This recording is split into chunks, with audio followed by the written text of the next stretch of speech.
అద్భుతం. ఈ ఐపీఎల్ సీజన్లో first super over match DC versus RR match first super over మ్యాచ్గా తయారైంది. మిస్సైల్ స్టార్క్ మిచ్చెల్ స్టార్క్ కాస్త మిస్సైల్ స్టార్క్గా మారిపోయి ఆఖరి ఓవర్ని అద్భుతంగా బౌలింగ్ చేయడంతో సూపర్ ఓవర్కి దారితీసింది. ఆ సూపర్ ఓవర్లో కూడా ఇంకా అద్భుతంగా మళ్ళీ మిచ్చెల్ స్టార్క్ బౌలింగ్ వేయడం, ఆ తర్వాత 11 పరుగులు చేయాల్సిన చోట 11 పరుగులు చేయాల్సిన చోట కేఎల్ రాహుల్ స్టబ్స్ కలిసి 13 పరుగులు స్కోర్ చేయడంతో అద్భుతమైన విజయాన్ని డీసీ అందుకుంది. ఈ మ్యాచ్ అంతా ఎంత ఉత్కంఠభరితంగా సాగింది, ఏం జరిగింది అనేది మాట్లాడుకునే ముందు ఇది స్థిరగా శ్రీరామ్ మన ఛానల్ వేదాంత ఛానల్ని సబ్స్క్రైబ్ చేసుకోండి. అలాగే వేదాంత ఛానల్తో పాటు క్రికెట్ వేదాంత, జనరల్ వేదాంత, ఇలా రకరకాల ఛానల్స్ ఉన్నాయి. భక్తి వేదాంత ఛానల్ ఉంది. వీటన్నింటినీ కూడా సబ్స్క్రైబ్ చేసుకోండి. Thank you very much. ఇంకెందుకు ఆలస్యం, మెయిన్ వీడియోలోకి వెళ్ళిపోదాం. Let's get started.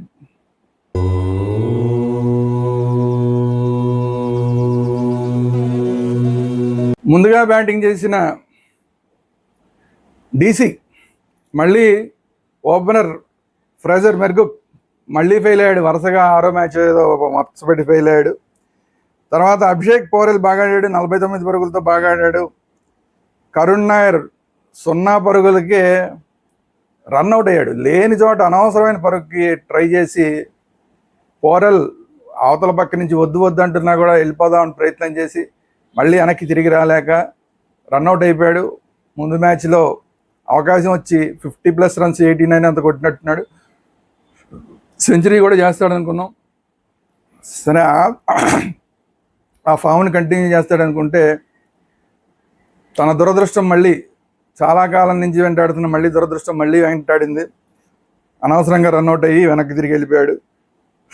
తర్వాత కేఎల్ రాహుల్ 32 బాల్స్లో 38 పరుగులు, అలాగే స్టబ్స్ 18 బాల్స్లో 34 పరుగులు. కేఎల్ రాహుల్ చాలా స్లోగా ఆడాడు, ఇద్దరు స్లోగా ఆడారు. యాక్చువల్గా స్టబ్స్ కూడా ముందు చాలా స్లోగా ఆడాడు, తర్వాత కొంచెం స్టబ్స్ కొట్టాడు. కానీ కేఎల్ రాహుల్ అయితే 32 బాల్స్లో 38 పరుగులు.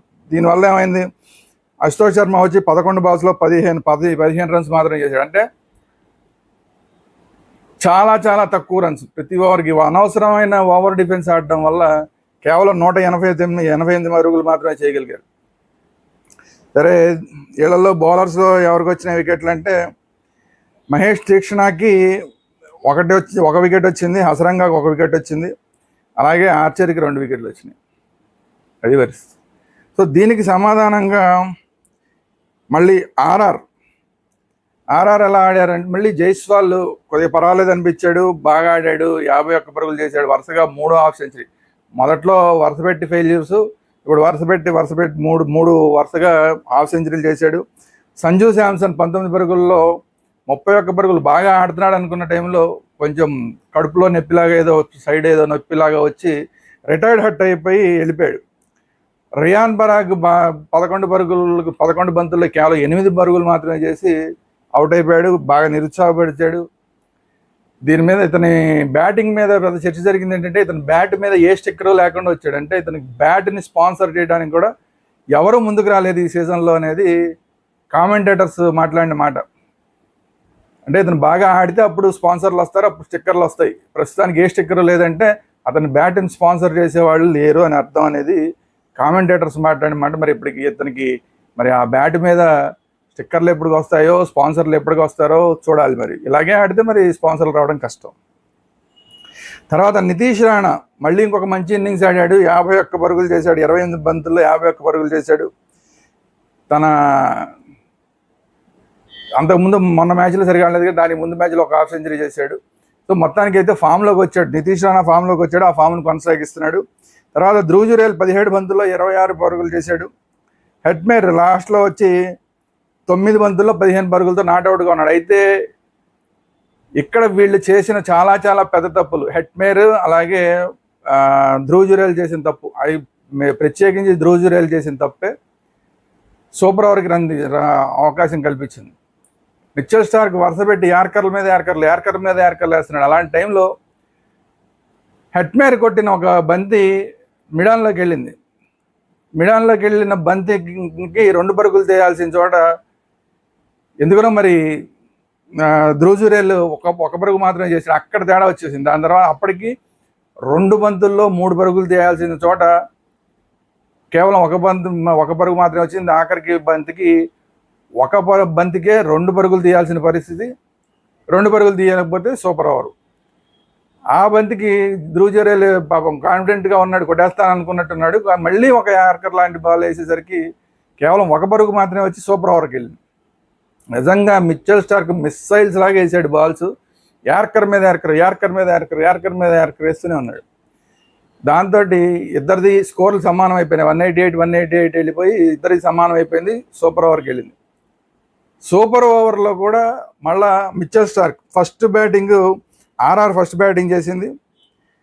మిచెల్ స్టార్క్ వేసిన ఆ ఓవర్లో 4 బంతుల్లో హెట్మేర్ 6 పరుగులు మాత్రమే చేశాడు.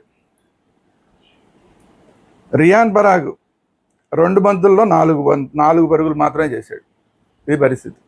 అయితే ఇక్కడ ధ్రువ్ జురేల్ రన్అట్, ఇక్కడ రన్అట్లు అవ్వడం అనేది 2 రన్అట్లు అయినాయి. ఒకటి కూడా కాదు, 2 రన్అట్లు. ఆ రన్అట్లో కూడా ఒకటి నో బాల్, ఒక వైడ్ దానికి కూడా రన్అట్ అయిపోయి, అంటే ఫ్రీ హిట్ వచ్చిన దగ్గర కూడా రన్అట్ అయ్యారు. సో కొట్టవలసిన దానికన్నా తక్కువ కొట్టారు. కేవలం ఒకటే 4, రియాన్ పరాగ్కి ఒక 4, అలాగే హెట్మేర్కి ఒక 4 వచ్చింది. మిగతా బంతులు కొట్టలేకపోయారు. దాంతో కేవలం 11 పరుగులు మాత్రమే చేయగలిగారు. ఈ 11 పరుగులకి సమాధానంగా ఎవరు ఆడతారు అంటే కేఎల్ రాహుల్, స్టబ్స్ వచ్చారు. ఫస్ట్ కేఎల్ రాహుల్ 7 పరుగులు చేశాడు. ఆ 7 పరుగుల్లో ఒక 4 ఉంది. ఆఖర్లో ఒక బాల్ని 6 కొట్టేసి ఇంకా బాల్స్ ఉండంగానే, ఇంకా 2 బాల్స్ ఉండంగానే విజయాన్ని సాధించారు. స్టబ్స్ 6 కొట్టేశాడు. 3 కొట్టాల్సిన చోట 6 కొట్టేసి అద్భుతమైన విజయాన్ని సాధించారు. సో మళ్ళీ ఈ మ్యాచ్లో చెప్పుకోవాలంటే సూపర్ ఓవర్లో బాగా ఆడిన కేఎల్ రాహుల్, స్టబ్స్, అలాగే మిచెల్ స్టార్క్. ముఖ్యంగా ఈ మ్యాచ్కి హీరో ఎవరయ్యా అంటే మిచెల్ స్టార్క్. మామూలుగా ఆడిన దాంట్లో ఆఖరి ఓవర్లో అద్భుతంగా బౌలింగ్ చేసి యార్కర్ల మీద యార్కర్లు వేసి అద్భుతంగా వాళ్ళు కట్టడి చేసి సూపర్ ఓవర్ వచ్చేలాగా చేశాడు. సూపర్ ఓవర్లో కూడా మళ్ళీ తన్నే బౌలింగ్ చేసి కేవలం 11 పరుగులకే కట్టడి చేశాడు. 11 పరుగులకి కట్టడి చేయడం వల్లనే ఈజీగా వాళ్ళకి విన్ అనేది ఢిల్లీకి వచ్చింది. సో ఢిల్లీ మళ్ళీ విన్నింగ్ ట్రాక్లో పడింది. ఆర్ఆర్ మరి పరిస్థితి ఏంటంటే ఇంకా కొంచెం టేబుల్లో మళ్ళీ కొంచెం ఇంకా కిందకి జారిపోయినట్టే పరిస్థితి. ముందు ఒక 2 మ్యాచ్లు ఓడిపోయారు, తర్వాత 2 మ్యాచ్లు గెలిచారు, మళ్ళీ తర్వాత 2 మ్యాచ్లు ఓడిపోయారు. సరే ఈ మ్యాచ్ అన్నా గెలుస్తారు అనుకుంటే మళ్ళీ ఈ మ్యాచ్ కూడా మళ్ళీ ఓడిపోయారు. సో దీంతో టేబుల్లో ఆర్ఆర్ కిందకి జారింది, ఢిల్లీ పైకి వెళ్ళింది. చూద్దాం మరి రాబోయే రోజుల్లో ఏం జరుగుతుంది. ఇలాంటి సూపర్ ఓవర్ మ్యాచ్లు మళ్ళీ ఏమైనా మనం చూడగలుగుతామా ఏంటనేది మళ్ళీ వేచి చూద్దాం. ఈరోజు వీడియో ఇది. ఈ వీడియో కనుక మీకు నచ్చినట్టు లైక్ చేయండి. మీ అభిప్రాయాలు ఏంటనేది కామెంట్ రూపంలో తెలియజేయండి. అలాగే ఈ వీడియోని అందరికీ షేర్ చేయండి. మన ఛానల్ వేదాంత ఛానల్, అలాగే క్రికెట్ వేదాంత ఛానల్ని సబ్స్క్రైబ్ చేసుకోండి. Thank you very much.